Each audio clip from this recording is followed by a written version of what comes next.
Hey guys, welcome back to Ravenclaw Reads. I'm Courtney and joining me for another weekly wrap up. So excited to be joining you today. Thank you for tuning in. If this is your first time seeing me, welcome. I am a small YouTube channel, just a reader since I've been little, making content that I enjoyed watching and hope you do too. If you check out my content and you like it, please subscribe. I would love to get to 1,000 subscribers. We're almost there. Share with your friends. For those of you that have recently subscribed, thank you so much. My goal usually is to try to post twice a week and do shorts. Sometimes that's very hard. I'm not a full-time YouTuber and I don't play one on TV, so I'm often working or raising my kids, and so I try to post when I can, but I always try to make content that I think you all will like and that I would like to watch back. So today, in my weekly wrap-up, I'm going to talk about the 4 books that I finished this week, which is crazy that I finished 4 books this week because it was such a busy week. My husband was actually out of town from Sunday through Thursday, and so very surprised that I was able to get things read, but I think maybe it was just because I had a lot of downtime, or like I was kind of just letting the kids have the TV and I was reading, just like in the space with them. So it ended up being a really great week, and I read some really great books this week, so I'm excited to go through that. I also want to talk about one book that I purchased this week. My book of the month club is still on its way. And then a couple books that I got on Kindle that I want to talk about. So let's talk about the books first, then we'll talk about the bookish things. So like I said, this week I read 4 books. And the first book I read was Happy Medium by Sarah Adler. She is the author of the book Mrs. Nash's Ashes. I'd never read that before. And I finished this book on June 1st. And so I'm trying to think, the first was Saturday. So I might have mentioned this in my last vlog that went up on Sunday. So maybe it was 3 this week. But if you missed that one, or you're just tuning in, I'm just reorient you with that. So that book I gave 4 stars. And this book was really about a woman, Gretchen, who is a fake medium or psychic, and she kind of learned the craft of being a fake, I don't know, like a con person from her dad. But she works with a woman, an elderly woman who goes to her all the time, and the elderly woman enlists Gretchen's help to go and support a guy named Charlie, who Gretchen assumes is an old man living on a farm, who is seeing ghosts or can't sell the farm because of some ghost interaction. And so the idea is for Gretchen to go down and sort of like exorcise the ghosts. Anyway, they go down. Oh yeah, I did talk about this last week, but that's okay. It's all coming back now. But anyway, so Gretchen goes to the farm. He's a grumpy and she's a sunshine. He doesn't trust her. He doesn't believe her. But she does find a ghost on the land, and this is the first ghost that's interacted with her, so now like her fake medium thing is now real. And basically there's a curse on the land that if somebody who's not in the family sells the land to someone, if somebody in the family sells the land to someone not in the family, then that person who's part of the family, when they leave the land, there's a curse on them and they immediately die. And so Gretchen is trying to explain that to Charlie. He doesn't believe in any of that, doesn't trust her. And so they start like kind of working together, getting to know each other. Obviously romance ensues, and it ends happily ever after. I did like this book. Like I said, I've never read anything from Sarah Adler before, but you can see that the cover of the book is so cute. I was like, I have to read this book. Definitely worth it. Like I said, 4 stars. So I do highly suggest it. And then starting off this week strong, I was reading Butcher and Blackbird by Brynn Weaver. Now this book has been on, I think, Book Talk. I've heard about it in different YouTube spaces. And I purchased it one day when it was on a daily deal. So I think I got it for like $1.99 or something. And so part of not reading it to begin with was because I knew the premise. And the premise is that there are 2 murderers, Sloane and Rowan, and they are rivals. And they end up teaming up to sort of get one person, right? So they are serial killers that kill serial killers. And so like when I was thinking about that at the beginning, I was kind of like, oh, okay, this is different. How will I like this? How will it mesh with like my own style? Because I'm not like a murder reader. Like I do like a little bit of spooky. I like a little bit of mystery, but like nothing super gruesome. There's a ton of trigger warnings at the beginning of the book because they do literally kill people in the book. But the way that it's written, you're still literally like rooting for them, and they are killing people for a purpose. Like it's not, in my opinion, it was not graphic. Now for some, it might be graphic. They do talk about like the acts that they're doing. But to me, I wasn't like bothered or turned off by it. Like it literally was fine. But what I think puts this book in a different category really is the fact that it is a romance. Like aside from all of the murder, it's a romance. And so you have these two people who do a similar job, or take the murder out of it. They do a similar job. They're kind of enemies to lovers. And at the end, this isn't a spoiler, but at the end, they really help each other to, they bond over certain things that happen in the book. This is book 1 in the Ruinous Love trilogy. I ended up giving it 4 stars, and I am going to read book 2 because in book 1, Sloane's friend Lark is mentioned quite a bit, and so next book is Lark's book. So I really liked it. Like I said, it's a little bit off the beaten path, but I would not be deterred because it's like of their occupation. It really is a romance, and so I really liked it. And I don't consider myself like a dark reader or anything like that. Okay, so next up I read Poor Mallory, which is book number 39 of the Babysitters Club. If you are new here, or if you've been here, you know that I'm rereading the Babysitters Club from the beginning in publication order, including super specials, but not including the mysteries. And I started this probably about a year ago, and maybe just a little over a year ago. And I've loved Babysitters Club since I was little. It's so funny because I try to get the books on Libby. I have my own collection of them from eBay, but I like a digital copy as well because my books are older and I don't want them to fall apart. And so there's so many of the books that are on hold, like you have to place a hold for them. That's just like, it's a phenomenon I think that's coming back. I think a lot of it probably started with the new Netflix series that came out a few years ago, but I've loved them forever. Okay, so I'm on book number 39, Poor Mallory.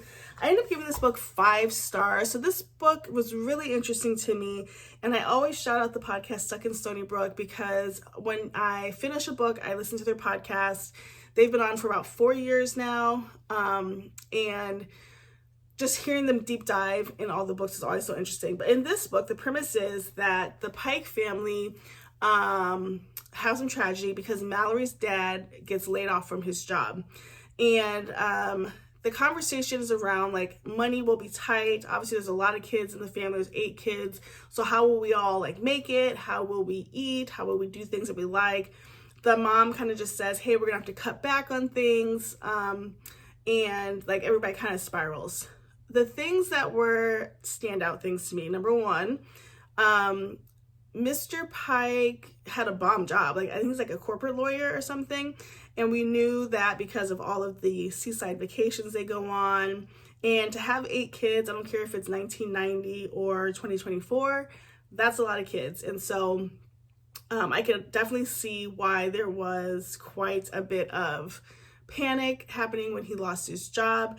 But when he loses his job, he's literally chilling. Like he's around the house, enjoying himself. He's not even being like Mr. Mom. He's like sitting on the couch. And so it almost reads as like he's depressed. But what I didn't like, and this is mentioned in the Stuck in Stony Brook podcast too, was that because he was so down, Mallory had to really step up and like take care of the kids. And I'm so anti like older kids taking care of younger kids. Like if you have the kids, you need to take care of them. That's my belief. And so for Mallory to have to come in, take care of the kids, she's worrying about Claire, one of the younger kids, and just like trying to figure it all out. So that's hard. Then on the other side, there's a lot of social commentary conversation around welfare, food stamps, and just like the stigma of being poor. And I think what comes out of this is realizing, number one, Stony Brook is super bougie. I feel like we knew that already, but it just confirms it.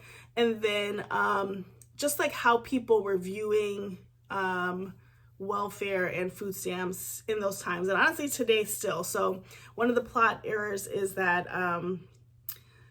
Mallory's school friends, they're not really friends, but school people are talking about her. They find out from Vanessa, and it kind of gets passed around Stony Brook, that Mallory's dad has lost the job, and like the kids are going in, like they're talking about how Mallory's dad's a loser and they're gonna be on food stamps, and like just really digging at them.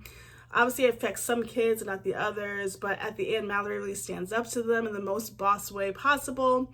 And so I thought that was a really good element as well. So that was a 5-star for me. Highly recommend it. And I've said this before, but when I was a kid, I mostly related to Mallory and Marianne. I loved both of them. As an adult, I really tend to lean into the Claudia and Stacey books because they're so like, they have so much dirt in them, and just like, I don't know, they're the gossipy ones. And so it was good to read a Mallory book that I really enjoyed. And then the last book I read that I just finished last night was Summer Romance by Annabelle Moynihan. And I just picked this up on Kindle on Thursday, I want to say, or Wednesday. And I read, what was it? Nora Goes Off Script last year. And then she has another book, I think it's called like Summer Reading or something, that I wanted to also read, but I haven't gotten to it yet. But I picked it up. I like her stories because they basically are women's literary fiction, and they focus on like a woman's journey. So in this book, well, first I gave this book 4 stars. And in this book, we're following Allie. She's a professional organizer who is kind of in a tailspin right now. She's recently getting divorced, and she's going through mediation with her ex-husband. And so far, she's kind of a doormat to her ex-husband. He picks up the kids when he wants to. She doesn't have anything documented that he has to spend a certain amount of time with them. She's kind of at the beck and call of him. If he can pick him up, he does. If he has to bring him back, she gets back to what she's doing. And she's really not living a full life. She goes on a walk one day with her dog while her kids are with their dad, and runs into this really cute guy who has a dog. They have a conversation. And then the next day they meet up again, and then decide to meet for like a date. They have a date at a skate park he takes her to, because he's a skateboarder, and it's just a fun time for her. She can't believe she's on a date. They don't kiss or anything. It's just like she's got the butterflies again. And so then she finds out that this guy that she's went on a date with, she's telling her friend about, her friend Franny about, that it's actually Franny's little brother. His nickname is Scooter, and they went to school together. And he's a couple years younger than her, it seems like, but I guess in school she didn't really pay any attention to him. He's just like a dorky kid, and he kind of idolized her and wanted to date her since forever, and so they kind of embark on this working relationship. So Ethan, aka Scooter, is a lawyer, and he's not a like family lawyer, but he does help her in mediation sessions to make sure she's getting treated fairly, and in return she helps him clear out his parents' house, Franny and his parents' house, because they just announced they're moving to Florida, and they're giving Ethan the house. So he's going through everything, and she's a professional organizer, so she comes and organizes. Well, over time they start to get to know each other. They go on some more dates, and he starts kind of empowering this confidence in her to stand up for herself through mediation, to have some fun, to live a life, not just live for the kids, because she feels like all she can do is live for the kids. And so he gives her that confidence back. Not to mention, he's such a sweet guy in writing that it's really, really cute. So like I said, I gave this book 4 stars. I thought it was so good. I think that Annabelle writes really good books. They, like I said, they come off as literary fiction. There is romance. It's mostly closed door romance.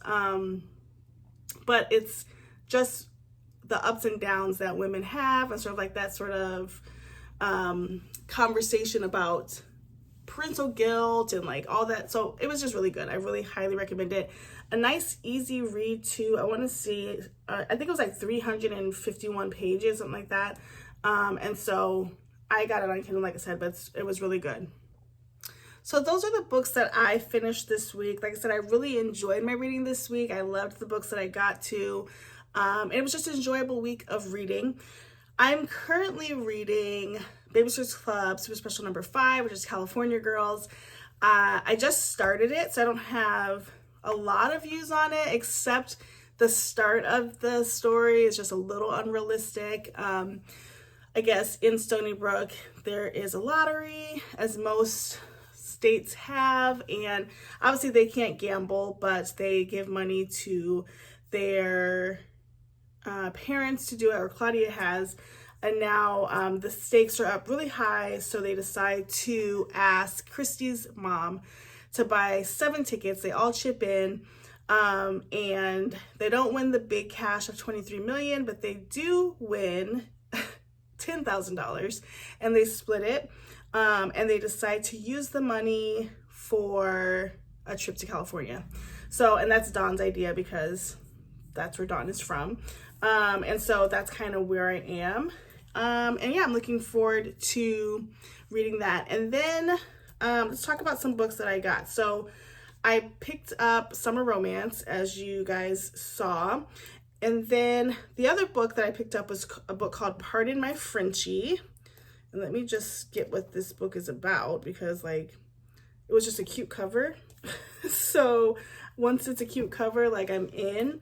And it is by an author that I like. Pardon My Frenchie. I'm looking it up on Goodreads. Okay, it's by Farah Rokin, and she's written some other really great books. One I can think of was like Swipe Right or something like that. And it says, let's see. Ashanti Wright is ecstatic over the success of her dog boarding business, Barkingham Palace. Oh my gosh, that's so cute. In fact, it has become so successful that Ashanti has plans to expand her empire with a doggy bake shop. There's just one problem. The building she's had her eye on has just been sold to the surly grandson of one of her favorite customers. Thaddeus Sims is not a dog person. He's barely a person's person. But when his grandmother is transferred to a senior living facility that doesn't accept pets, the former Army officer agrees to care for her annoying standard poodle, Puddin'. After all, it was his grandmother's help that Thad was able to buy the building that will soon house the PX, a sports bar all-around hangout space for former servicemen that he plans to open. Pudding and Ashanti's French Bulldog Duchess have become a bit of a sensation on Buckingham Palace's live stream because of their budding romance. When a video of the dogs sharing a doggy treat, Lady and the Tramp style, goes viral, their owners are sucked into a media frenzy that captures the nation by storm and creates some sparks of their owners too. Oh my goodness, that sounds so cute. The cover, as you can see, I have it here, amazing, such a cute cover. And it also, if you're new to my channel, I'm a recent dog person. I have 2 dogs now, and it's just so cute. So I can't wait to read that. That's on the radar. So I picked that up. And then yesterday, ran to Barnes & Noble because why not? And picked up the second book in the Ruinous Love trilogy. This is Leather and Lark. This is the book that follows Butcher and Blackbird. I'm excited to get into that too. I want to get into this pretty quickly because I'm already like in the world. It's not like a fantasy or anything hard to remember. I just want to stay in the space. And it's not that long, maybe about, well, I'll take that back. 379 with the epilogue. 380. Okay, it's even longer by the second, but I do want to read this, and so I'm excited about that. And then the last thing that I'll update you guys on for the week is my book journal.